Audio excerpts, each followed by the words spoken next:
다 같이 찬송가 259장 찬양하심으로 8월 2일 월요일 새벽 기도회를 시작하겠습니다.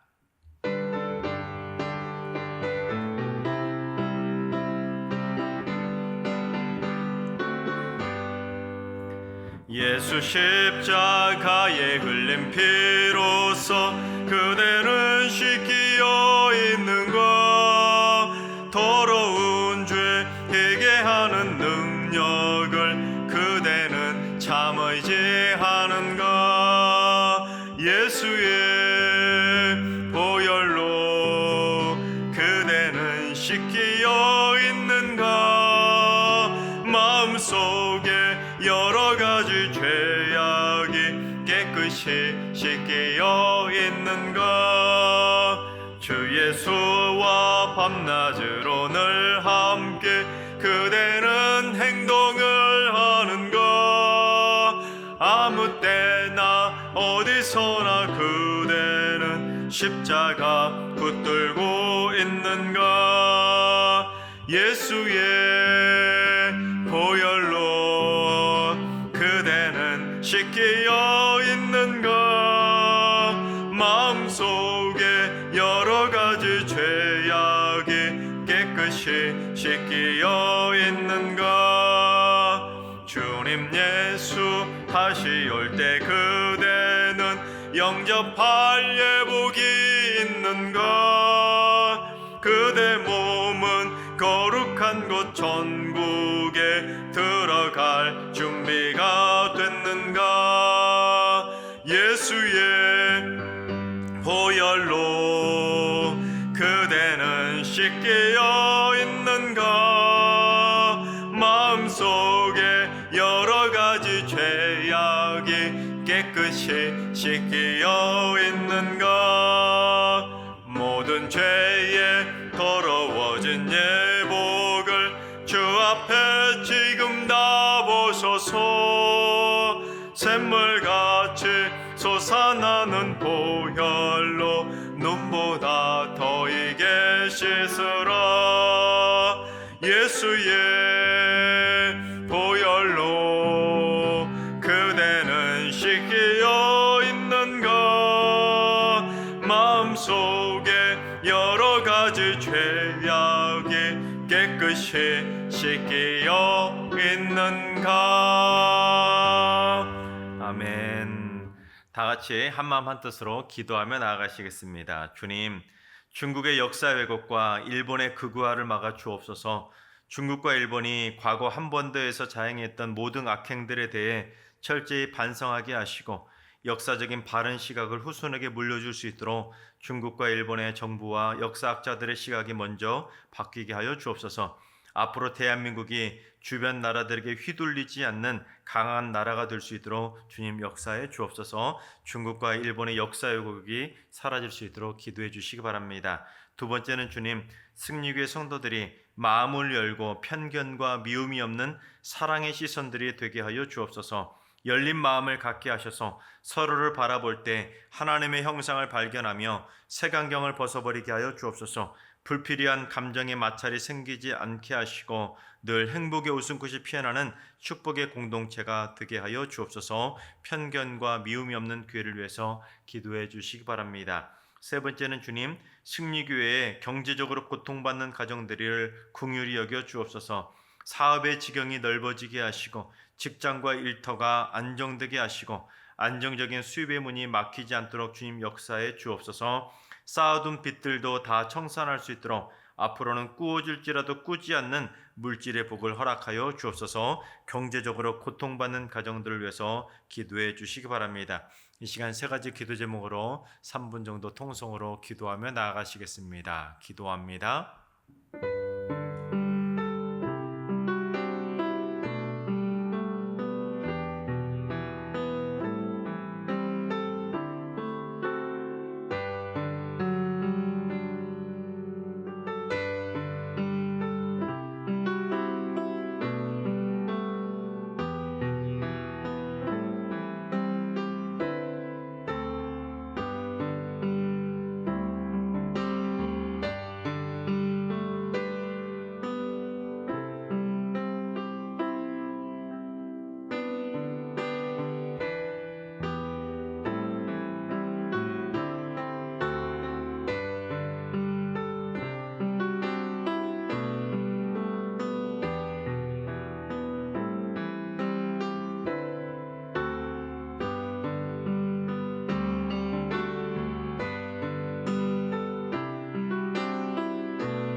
하나님 참 좋으신 나의 하나님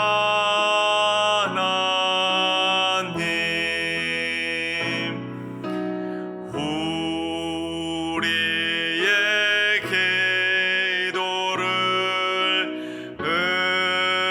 응답해 주시는 참 좋으신 나의 하나님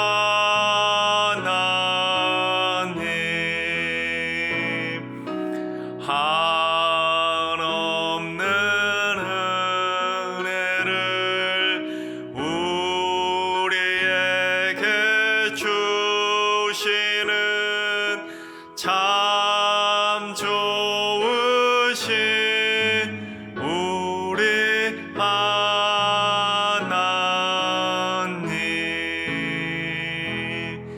아멘. 참 좋으신 하나님께서 오늘 이 새벽에 주시는 말씀은 창세기 38장의 말씀입니다. 창세기 38장의 말씀을 다 같이 드라마 바이블로 봉독하겠습니다. 제 38장.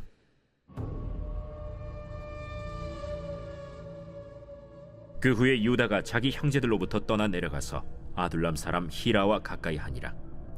유다가 거기서 가나안 사람 수아라 하는 자의 딸을 보고 그를 데리고 동침하니 그가 임신하여 아들을 낳음에 유다가 그의 이름을 엘이라 하니라. 그가 다시 임신하여 아들을 낳고 그의 이름을 오난이라 하고 그가 또다시 아들을 낳고 그의 이름을 셀라라 하니라. 그가 셀라를 낳을 때 유다는 거십에 있었더라. 유다가 장자 엘을 위하여 아내를 데려오니 그의 이름은 다말이더라. 유다의 장자 엘이 여호와가 보시기에 악함으로 여호와께서 그를 죽이신지라. 유다가 오난에게 내 형수에게로 들어가서 남편의 아우된 본분을 행하여 내 형을 위하여 씨가 있게 하라. 오난이 그 씨가 자기 것이 되지 않을 줄 알므로 형수에게 들어갔을 때 그의 형에게 씨를 주지 아니하려고 땅에 설정하매 그 일이 여호와가 보시기에 악함으로 여호와께서 그도 죽이시니 유다가 그의 며느리 다말에게 이르되 수절하고 내 아버지 집에 있어 내 아들 셀라가 장성하기를 기다리라 하니 셀라도 그 형들같이 죽을까 염려함이라. 다말이 가서 그의 아버지 집에 있으니라. 얼마 후에 유다의 아내 수아의 딸이 죽은지라. 유다가 위로를 받은 후에 그의 친구 아둘람 사람 히라와 함께 딥나로 올라가서 자기의 양털 깎는 자에게 이르렀더니 어떤 사람이 다말에게 말하되 내 시아버지가 자기의 양털을 깎으려고 딥나에 올라왔다 한지라. 그가 그 과부의 의복을 벗고 너울로 얼굴을 가리고 몸을 휩싸고 딥나 길곁 에나임 문에 앉으니 이는 셀라가 장성함을 보았어도 자기를 그의 아내로 주지 않음으로 말미암음이라. 그가 얼굴을 가리었으므로 유다가 그를 보고 창녀로 여겨 길 곁으로 그에게 나아가 이르되 청하건대 나로 내게 들어가게 하라. 하니 그의 며느리인 줄을 알지 못하였음이라. 당신이 무엇을 주고 내게 들어오려느냐? 유다가 이르되 내가 내 떼에서 염소 새끼를 주리라. 당신이 그것을 줄 때까지 담보물을 주겠느냐? 무슨 담보물을 내게 주랴? 당신의 도장과 그 끈과 당신의 손에 있는 지팡이로 하라. 유다가 그것들을 그에게 주고 그에게로 들어갔더니 그가 유다로 말미암아 임신하였더라. 그가 일어나 떠나가서 그 너울을 벗고 과부의 의복을 도로 입으니라. 유다가 그 친구 아둘람 사람의 손에 부탁하여 염소 새끼를 보내고 그 여인의 손에서 담보물을 찾으려 하였으나 그가 그 여인을 찾지 못한지라. 그가 그곳 사람에게 물어 이르되 길 곁 에나임에 있던 창녀가 어디 있느냐? 그들이 이르되 여기는 창녀가 없느니라. 그가 유다에게로 돌아와 이르되 내가 그를 찾지 못하였고 그곳 사람도 이르기를 거기에는 창녀가 없다 하더이다. 그로 그것을 가지게 두라. 우리가 부끄러움을 당할까 하노라. 내가 이 염소 새끼를 보냈으나 그대가 그를 찾지 못하였느니라. 석 달쯤 후에 어떤 사람이 유다에게 일러 말하되 내 며느리 다말이 행음하였고 그 행음함으로 말미암아 임신하였느니라. 그를 끌어내어 불사르라.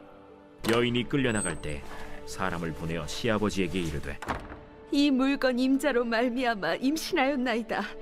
청하건대 보소서. 이 도장과 그 끈과 지팡이가 누구의 것이니까?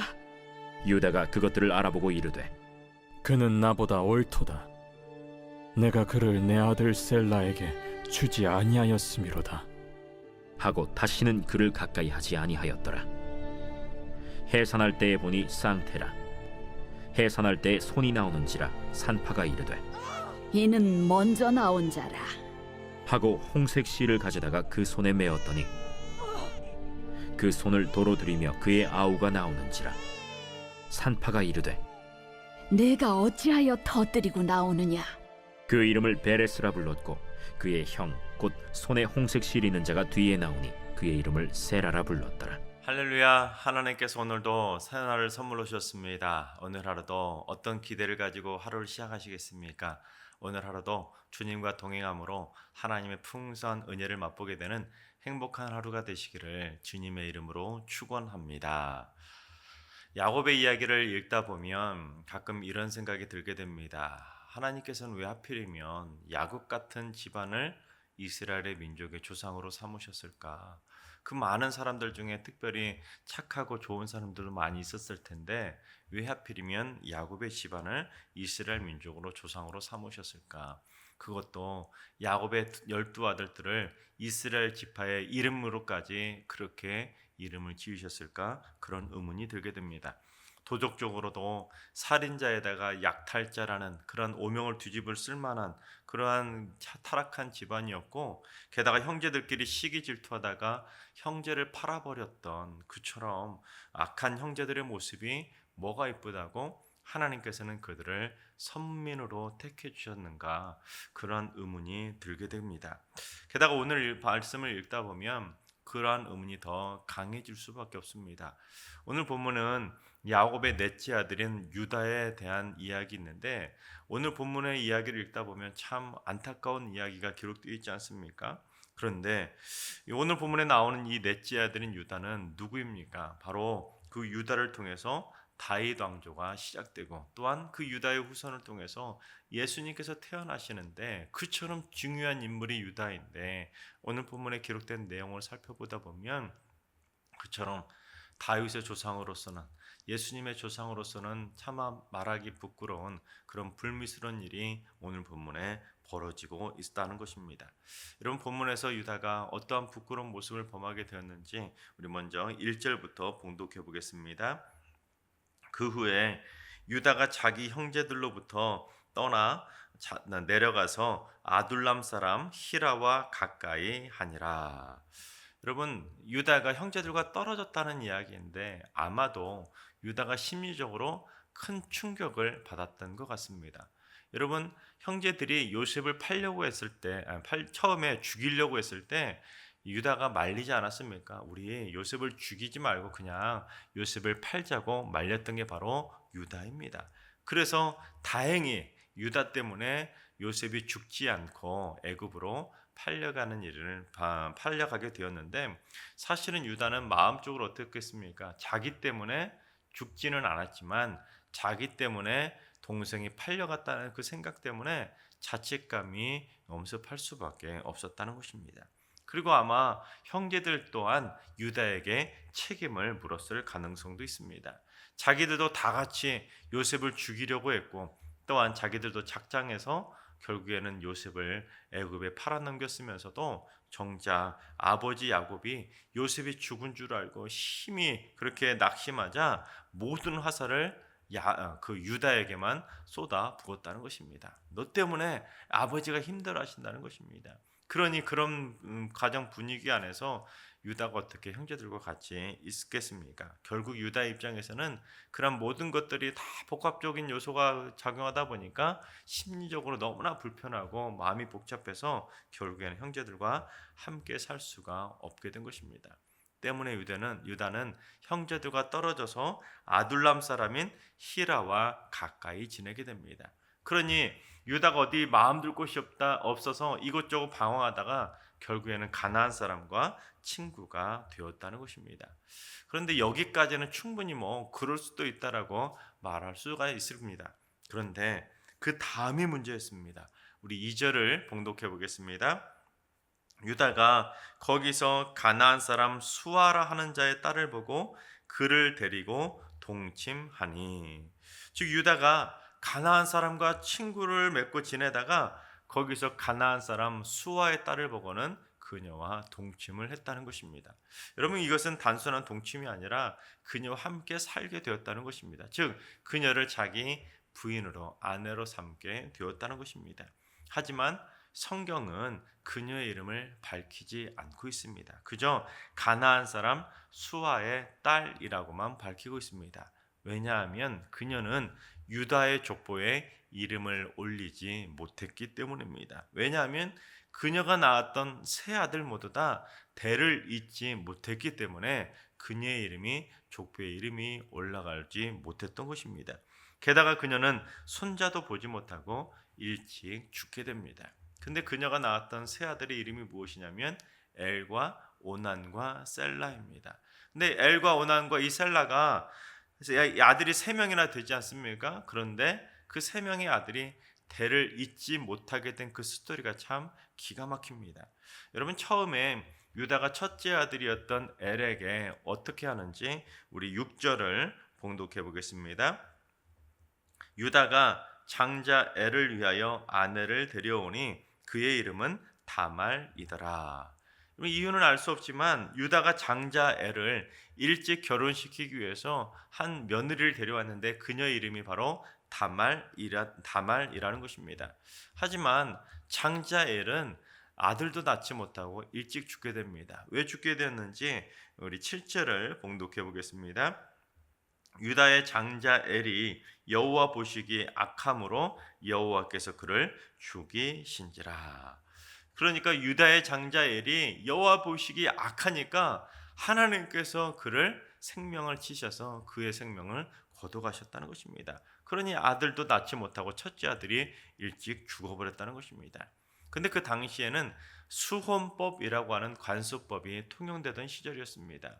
이 말은 무슨 말이냐면 어떤 장남이 아들을 낳지 못하고 죽게 되면 그 동생들이 형수하고 동침해서 그 형의 대를 이어주는 것이 바로 그 당시에 불문율처럼 이어졌던 수혼법이라는 관수법이었다는 것입니다.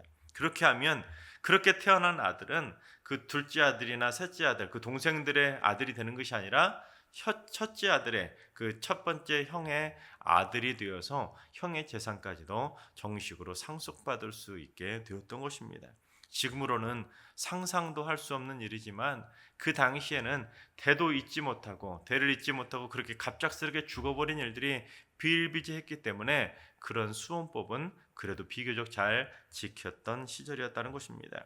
그래서 유다도 그러한 수혼법을 알고 첫째 아들 엘이 죽어버리자 둘째 아들에게 그 수혼법을 따르라고 시켰던 것입니다. 하지만 둘째 아들이었던 오난이 어떻게 합니까? 그렇게 해서 아들을 낳아봤자 자기 아들이 안 된다는 것을 알았기 때문에 두 번째 오난은 그렇게 아들을 낳는 것을 거부해버립니다.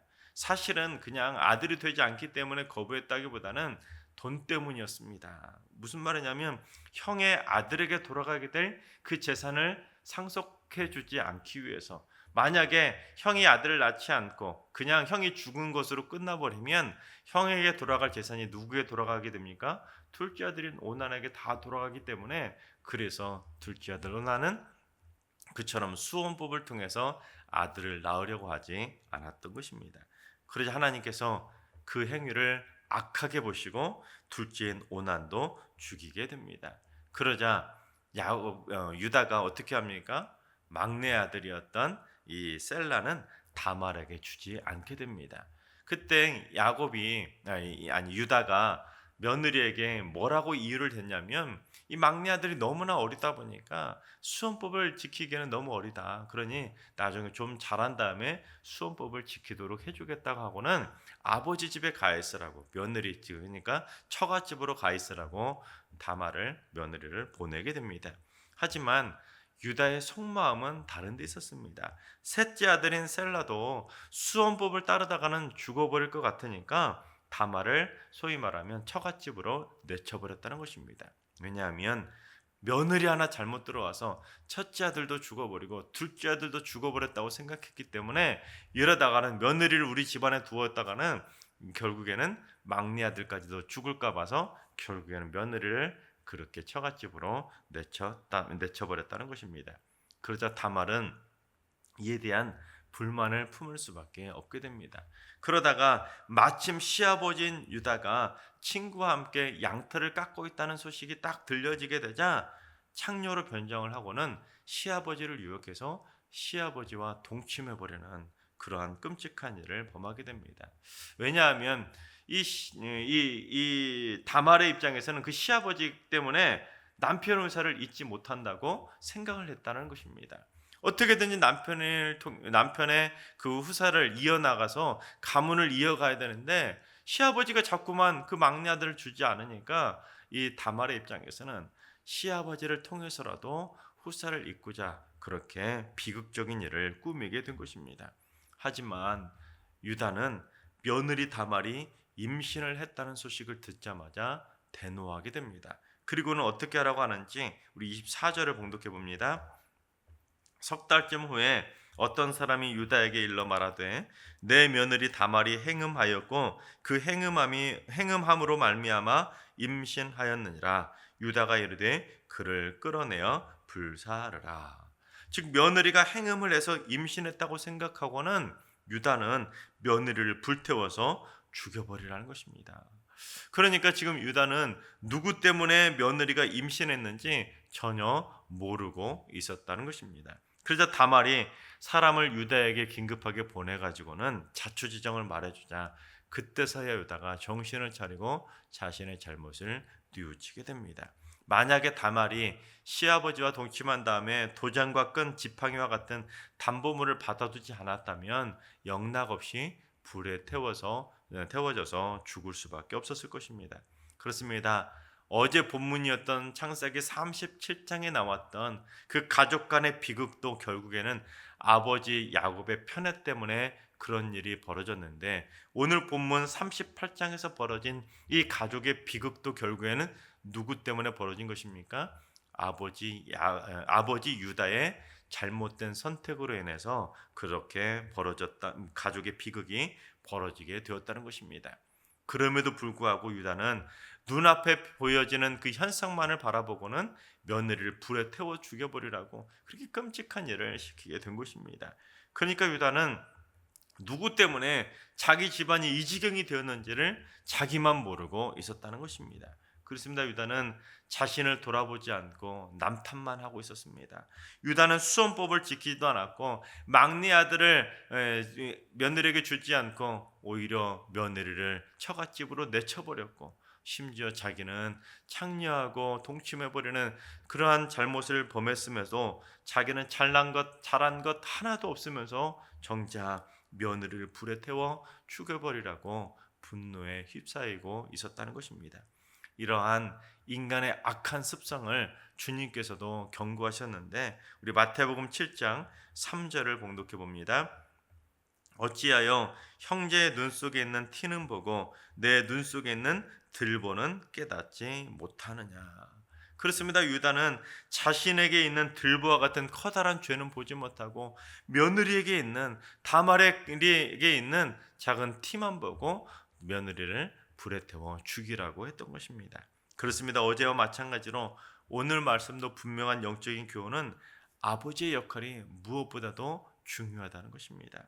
아버지의 잘못된 선택이 한 가정을 풍비박산으로 만들 수도 있다는 것입니다. 저도 아버지이지만 아버지로서 참 어깨가 무거워지는 것 같습니다. 그렇습니다. 여러분, 오늘 본문은 분명하게 아버지 역할, 어제 본문과 오늘 본문은 아버지의 역할, 집안 어른의 역할이 그만큼 중요하다는 것을 교훈해주고 있다는 것입니다. 또한 어떠한 한 집안에서 벌어지는 문제는 무조건 며느리가 잘못 들어왔기 때문에 벌어진 일도 아니고 사유가 잘못 들어왔기 때문에 그런 일이 벌어지는 것도 아니고 때로는 바로 나 때문에 벌어지는 일들도 있다는 것입니다. 그걸 빨리 깨달아야 문제가 커지지 않는다는 것입니다. 며느리 탓이라고, 사위 탓이라고 돌릴 것이 아니라 내 탓이라고 자신을 한번 돌아볼 줄 알아야 가정에 불화가 생겨나지 않는다는 것입니다. 유다처럼 자신의 문제를 생각하지 않고 무조건 남 탓으로 미루다 보면 결국에는 그 가정은 풍비박산이 될 수밖에 없다는 것입니다. 하나님께서 사랑하신 여러분, 남 탓하기 전에 무엇보다도 자기 일을 먼저 돌아볼 수 있기를 바랍니다. 무엇보다도 가정 안에서 누구의 잘잘못을 따지면서 누구의 티를, 누구의 들보를 지적하며 함부로 서로 마찰을 범하는 일들이 벌어지지 말고 자신 안에 있는 들보를 발견할 수 있는 반성의 삶을 살아갈 수 있길 바랍니다. 그래서 가정 안에 서로 파괴하는 비난과 정죄보다는 가족 안에 사랑의 끈으로 똘똘 뭉쳐서 가정 안에 늘 언제나 행복한 일만 가득하게 되시기를 주님의 이름으로 축원합니다. 기도하겠습니다. 가정을 세우시고 가정마다 복의 복을 주시는 하나님, 승리교회 성도들의 가정마다 은혜의 담배를 내려 주시옵소서. 가정의 불화를 일으키는 감정의 폭풍이나 오해의 번개, 미움의 우박 등은 막아주시고 가정 안에 행복의 웃음꽃이 피어날 수 있도록 이른 비와 늦은 비로 때를 따라 풍성하게 내려 주시옵소서. 그래서 승리교회 성도들의 가정은 가정 파괴가 벌어지는 것이 아니라 가정 행복을 만끽하는 행복의 가정들로 든든히 세워져 가게 하여 주시옵소서. 이제는 우리 주 예수 그리스도의 은혜와 하나님 아버지의 만극하신 사랑하심과 성령님의 충만하신 역사하심과 교통하심이 가정이 파괴되는 것이 아니라 가정이 사랑으로 하나 되기를 사모하는 모든 성도들과 가정과 일터와 승리교회와 이 나라와 이 민족 위에 이제로부터 영원까지 항상 함께 하시기를 간절히 축원하옵나이다. 아멘. 이제 주신 말씀과 개인 기도 제목을 가지고 충분히 기도하며 나아가시겠습니다. 주님, 승리교회 성도들이 남 탓을 하기 전에 자신을 먼저 돌아볼 줄 아는 삶이 되게 하여 주옵소서.